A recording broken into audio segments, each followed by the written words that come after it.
Hey everyone, welcome to my channel. My name is Kia. If you're new here, if you're not, welcome back. So today I'm showing you guys how to use the Cricut Heat Guide.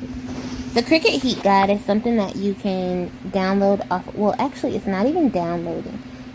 Basically you search it on Google and then you can add it to your home screen. A lot of people use it on their tablets and use it on their phones. But it's something that you can also use whether you're on a Mac, a Windows, anything. It's just with tablets and phones you have the option to add it to your home screen. Let me show you how to do it. So what you'll do is go to whatever you use to download your items. So I'll just type in Cricut Heat Guide. Once you find the Cricut Heat Guide, you click the first one and this is what it looks like. You can sign in if you want, and you put like whether you want to shop or design.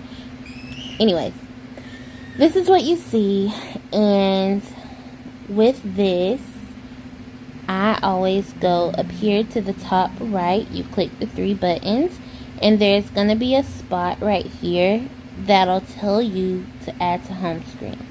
So you click add to home screen, and then you can name it whatever you want. So it's already Heat Guide, but since I already have it on here, I'll just put Heat Guide 1, and then I'll hit add. And then it says you could touch and hold it to add it, and then you just hit add. So now it's on my home screen again, which is right here. So what you can do is just go to it, either one. This is my original one. So you go to it, and then you say what kind of heat press you have. So the only heat press I have at the moment is the Cricut Easy Press 2. So it's already set to that. And I can put whatever material I want to heat with and whatever material I want to heat on. So let's say I'm using today some glitter HTV. A lot of people don't know what settings to use their Easy Press on with glitter HTV. HTV is always different depending on where you buy it from, but for the most part, it's pretty similar. So I guess I shouldn't say always different because it just depends by brand. For the most part, they're the same. Now, what can make a big difference is if you're using regular versus glitter. Things like that, or holographic. Those make a huge difference. But it's kind of confusing. Like, I don't really know how to explain it right now. I'll think about it and try to explain it better another day.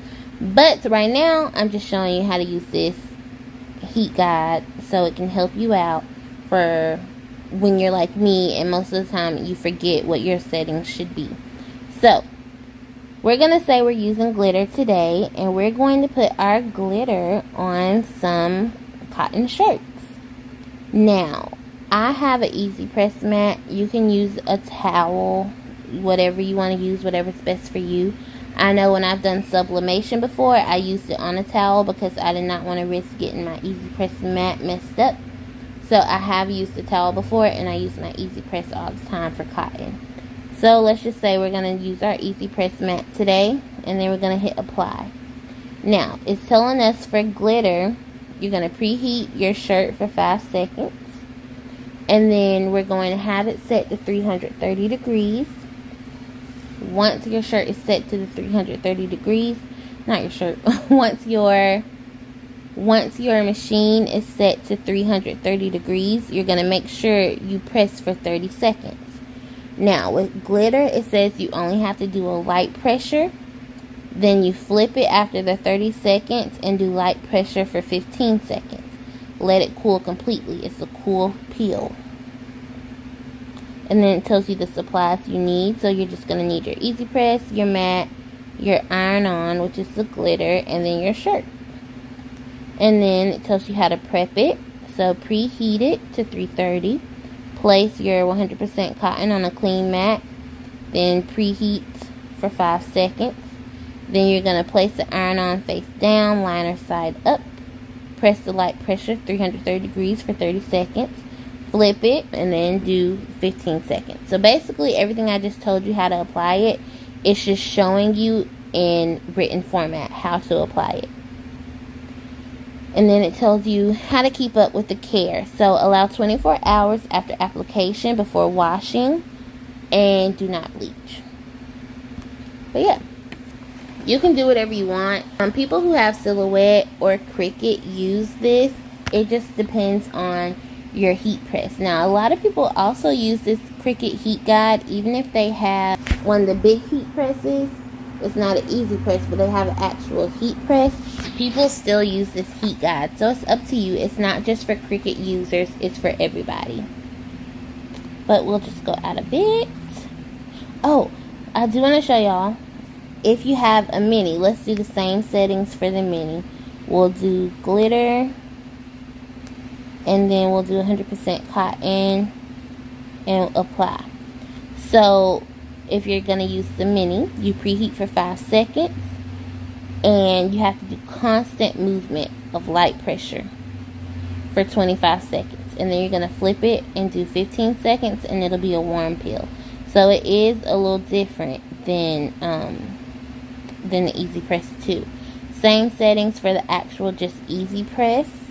We'll do glitter, 100% cotton, and we're using an Easy Press matte.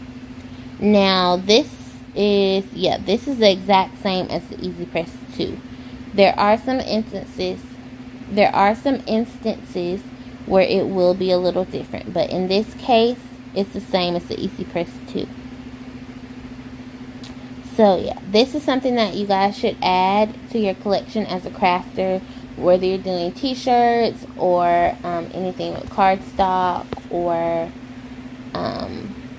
sublimation, really anything, you can use this heat guide. So thank you guys so much for watching. If you have any questions or comments, leave them down below in the comment section. I'll get back to you ASAP.